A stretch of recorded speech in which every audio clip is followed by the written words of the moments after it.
Hello everyone and welcome to episode 84 of the History Hotline. My name is Deanna Lynn Cook and as always I'll be your host today.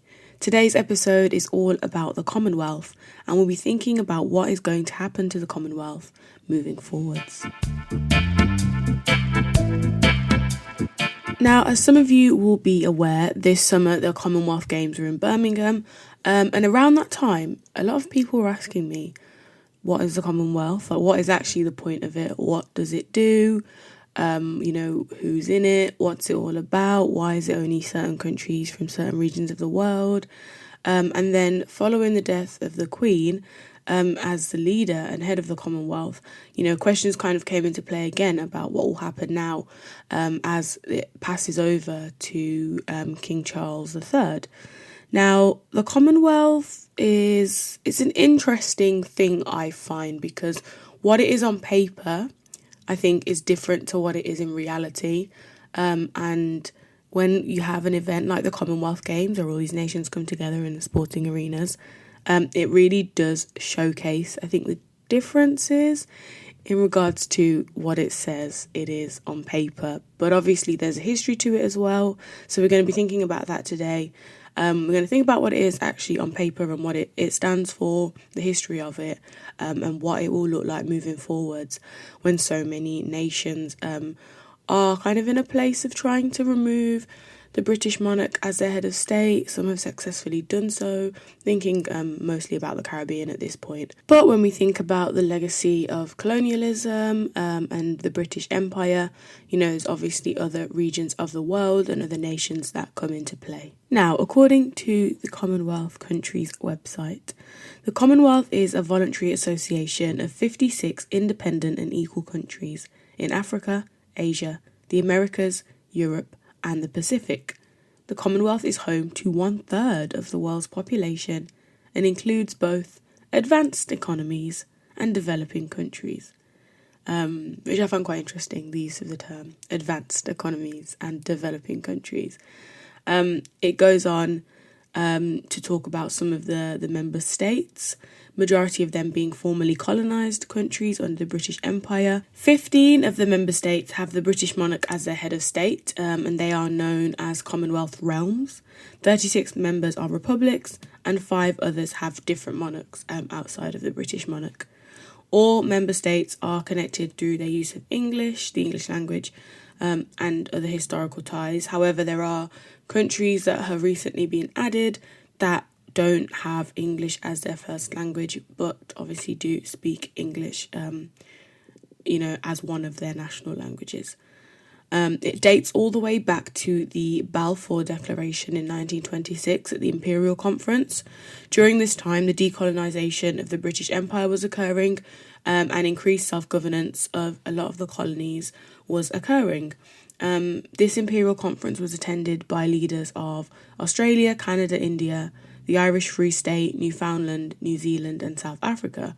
And as you can imagine, just from that list of countries, it was intended to be a union of majority white settler colonial populations of English-speaking countries as a way to retain a connection to Britain and to the monarch, whilst also having some autonomy, over the way that their own countries were run, as they were not colonised anymore by Britain.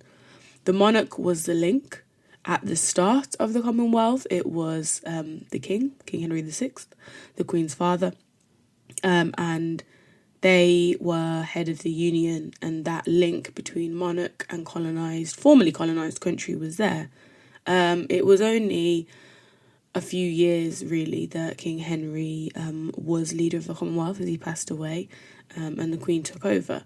And so for the majority of the existence of the Commonwealth, the modern Commonwealth as we know it today, not what was started in 1926, Queen Elizabeth II was, its leader for the vast majority of its existence. Anyway, back to 1926. So at that conference, Britain and the Dominions, as they were called, agreed that they were all to be equal members of a community within the British Empire. They all owed allegiance to the monarch, but the United Kingdom did not rule over them. This community was called the British Commonwealth of Nations, which is often shortened to just the Commonwealth. At this point, many nations were ruled by Britain, but as they gained and fought for their independence, the modern Commonwealth, which we recognise today, was born. So in 1931, Australia, Canada, New Zealand and South Africa were the first countries to join Britain in the Commonwealth nations. 1947 saw India gain independence and they joined. And this is kind of where what we know as the modern Commonwealth was born, around this time, about 1949 being the official date. There was a meeting, a Commonwealth Prime Minister's meeting in London in 1949, and the London Declaration said that republics and other countries could be part of the Commonwealth, joining the countries already united under the British monarch. The modern Commonwealth of Nations was born. As I mentioned, King George VI was the first head of the Commonwealth. However, he died in 1952, so he was head of the Commonwealth for less than 3 years. Queen Elizabeth II became head when he died and was monarch for nearly 71 years, as we know, and so head of the Commonwealth for, her entire time as monarch. So it's very easy for us to link the Commonwealth directly to her, and not just the kind of monarchy in general, but literally to Queen Elizabeth II, because for its vast majority, there's only 3 years, bar the time from her passing in September to now, where she hasn't ruled the Commonwealth and been head of it. It's something that was very much in her era when she was alive and Queen of England. So it's kind of something that we would probably argue is quite fundamental to her reign. And I think it's one of the reasons there is such a kind of strong connection between her and some of the Commonwealth countries that put out really big statements of mourning and had extended periods of mourning, even though, that wasn't necessarily the Queen of their country. It was still the Queen of England, and as members of the Commonwealth, and having been members of the Commonwealth for so long, and the Queen being leader of the Commonwealth for so long, it kind of, I think, highlights the connection some countries had, whilst the relationship with Britain as a former empire and some of the countries that it colonised is extremely difficult, fraught, and just, something really hard to navigate and interrogate and potentially pin down to every person in one particular place or country to having certain feelings about Britain, empire and the monarchy. In some countries there is still a really strong affiliation and connection to the Queen.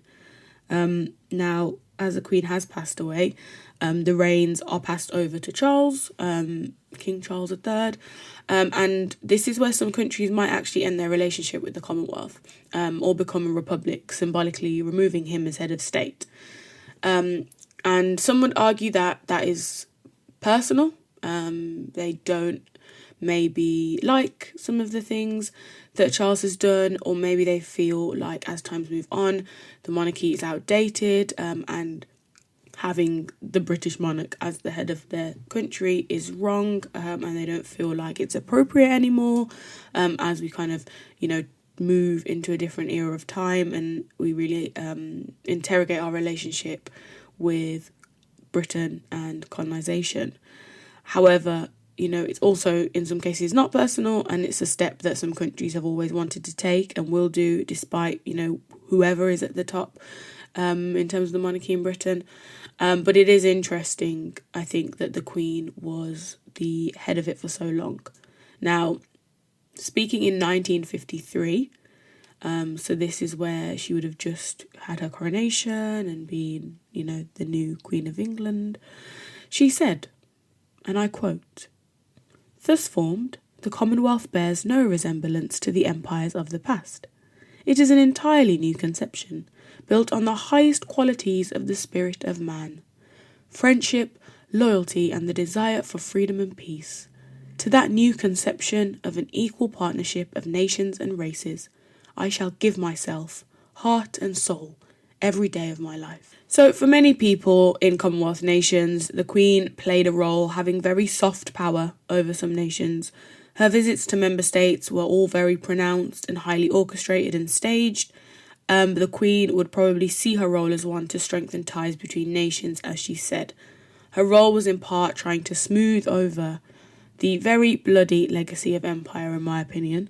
And in many places and for many people, she did do that. However, for others, she most definitely did not.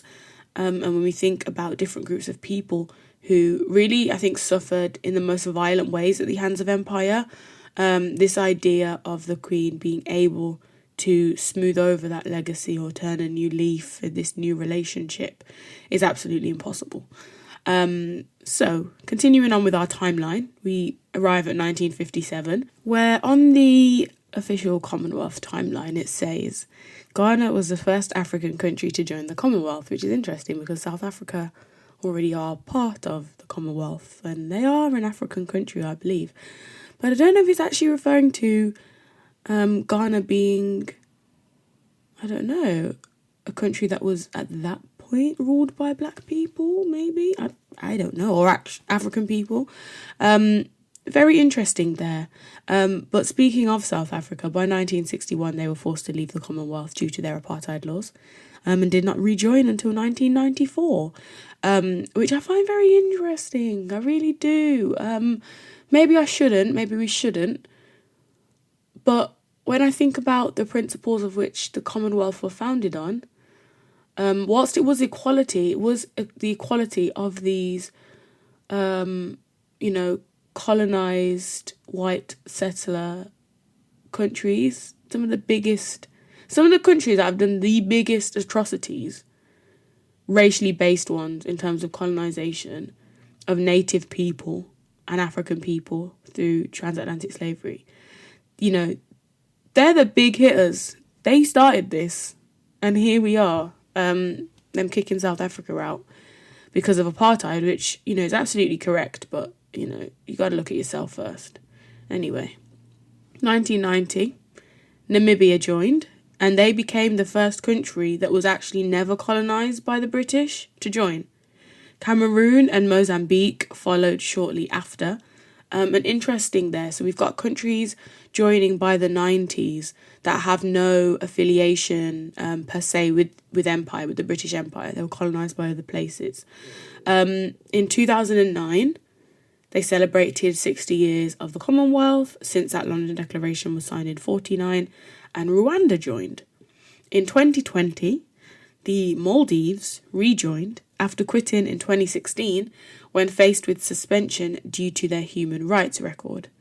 And in 2022, which has kind of been the latest update on the timeline of the Commonwealth, the latest members, Gabon and Togo, joined the Commonwealth. And obviously also in 2022, the Commonwealth Games were in Birmingham, and you kind of see all these relationships playing out on a global stage. Now, I wanted to talk about the opening ceremony, and this is where I regretted the fact that I was on a really long break from this podcast, because I really wanted to talk about this as I watched it in July. It was the end of July. And it was just interesting because the opening ceremony, everybody was walking around Alexander Stadium, all the teams, and they did it by like kind of geographical regions. So they had the Americas, they had Africa, they had Europe, and they'd all come in, and then the commentators were like giving facts about each country, and all the facts were just in relation to colonisation and empire. Every single fact was, it just kind of upheld this idea that, some of these nations are developed and some of them most definitely are not. And all the facts were very, I don't know, they were kind of coming from the perspective of this, British commentator, British journalist. And I really wish I had noted some of these down. So I am definitely grabbing from memory what I think they said. So I'm sorry if this is wrong. But it was to the tune of things like, this country only has 2 hospitals because the population's so small. Or this country's runway is so short, it looks like the plane's crashing into the houses. It was, I don't know, maybe I read into it too much, but the people I was watching it with also were kind of taken aback a little bit. It was kind of highlighting, as opposed to the positives of each country and the things that they're known for and good for. It was likes highlighting what they didn't have or what they lacked, or the fact that they were kind of in their infancy in certain things. It was very interesting, but that's the way I felt about the whole games. It was very much like, and I know, like, you know, it's happening in Britain, and for British athletes it was really important to win on home soil and XYZ. But it was very much, you know, there's a lot of countries in there that economically, GDP-wise, do not have the wealth that Britain has, being the 5th/6th biggest economy in the world. And that's similar for those countries that started this. So we think about Australia, we think about New Zealand, we think about South Africa to an extent, and Canada. And the wealth that they have, and the wealth that they have amassed by exploiting so many different countries and colonising, and I mean Britain colonising, and then, you know, the wealth ending up in all these countries that ended up with quite big white populations because they had absolutely wiped out the native populations. They have so much wealth and so much opportunity, and us as people, I mean, I live in the UK, and most of the people listening will too. There's so much wealth here, and it was just a case of like, Britain are going to come to these Commonwealth Games and dominate, and it's going to be amazing, and it's going to be great, and we'll see what all these other little countries can do. And that's the vibe I get from the Commonwealth Games. I like them because I'm a netball fan. We don't get to see netball on an international stage outside of the Netball World Cup, because it's not an Olympic sport. So for me, you know, that's what I take from the games. But it was very interesting, I think, the way that the Commonwealth Games run, and the way certain countries are spoken about. Anyway, back to the history. Now, during the Commonwealth's run, many countries have left and rejoined, been suspended and rejoined, or never been a part of the Commonwealth and joined as late as this year in the case of Gabon and Togo. The Commonwealth, as we know it today, stems from that London Declaration passed in 1949, which is where the member states are described as, and I quote, free and equal, as opposed to still under the watchful eye of their colonial master, Britain. Now, the Commonwealth Charter is a document of the values and aspirations which unite the Commonwealth. It expresses a commitment of the member states to the development of free and democratic societies and the promotion of peace and prosperity to improve the lives of all people in the Commonwealth, which is why you see countries leaving or being forced to leave or being suspended, because if they do not uphold democracy, true democracy, freedom, you know, they don't follow human rights laws and have, you know, clear and repeated cases of violations, and, you know, they don't uphold peace, then, you know, they face being suspended, or they just leave of their own accord, because, you know, if they aren't really trying to uphold people's human rights, they probably don't care too much about being in the Commonwealth. On the Commonwealth website, interestingly enough, there's resources for children, Commonwealth resources for children, and I'm always very interested in how the children are being taught, and it's presented to me anyway as this big happy family of loads of people from all over the world, part of this great thing. And I quote, they use the terms diversity, equality and friendship, and this big focus is on equality, and the equality of, even though you're all from different parts of the world, and you all might look different, and you all might, you know, inhabit different areas and be interested in different things, there is this big family that you're part of as part of the Commonwealth. And I don't really think that we think about the Commonwealth in this country. I think it's thought of more in other countries, and the resources for children did seem like targeted at other countries. And I don't know if it's part of the kind of indoctrination from a young age. It might be too much. But this kind of indoctrination of being part of this global family that's going to care for you, and look after you and protect you, when in actuality, it's just a continuation of the exploitation. But question is now, can the Commonwealth survive the death of Queen Elizabeth II? Because the sentiment in former British colonies is so complex. You know, what did her position symbolise? Who does the wealth brought in by the Commonwealth and the Empire? Because they are so closely linked, you can't really take them apart. Who does that wealth belong to? What does the Queen's legacy mean for the countries left in poverty when the monarchy hoards so much wealth? Countries are now reckoning again with the violence of colonisation and the Commonwealth, being a subsequent force of this. They now have to reckon with the Commonwealth. The period of decolonisation, most notably after the Second World War, but earlier for some countries and much later for others, that period, I'd say, in British history and in British public history, is that people were granted independence amicably. The Queen, being this unifying figure, allowed for countries to gain their freedom.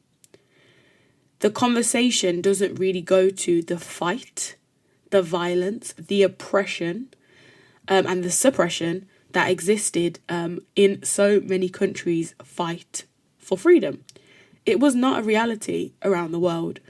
Many countries did just gain independence. It was a long, probably decade-long process, but they got freedom relatively, should we say, painlessly and bloodlessly, because in some countries the case was so different, and the bloodshed was so significant.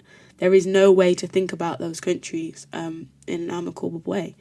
In India, for example, movements for independence dated back to 1857, and they only became independent in 1947. That's 90 years of a variety of conflicts and battles and protests and bloodshed and violence. It also saw partition of the region that led to India and Pakistan being separate countries. And that's the story of one country. And yes, this is prior to the Queen being on the throne. But then you do have countries like Kenya, where independence came in 1963, but after violent opposition to movements for independence. The Mau Mau uprising in 1952 led to the British massacring tens of thousands of civilians. Millions were forced into concentration camps. This is not just, a few people were martyrs to the cause.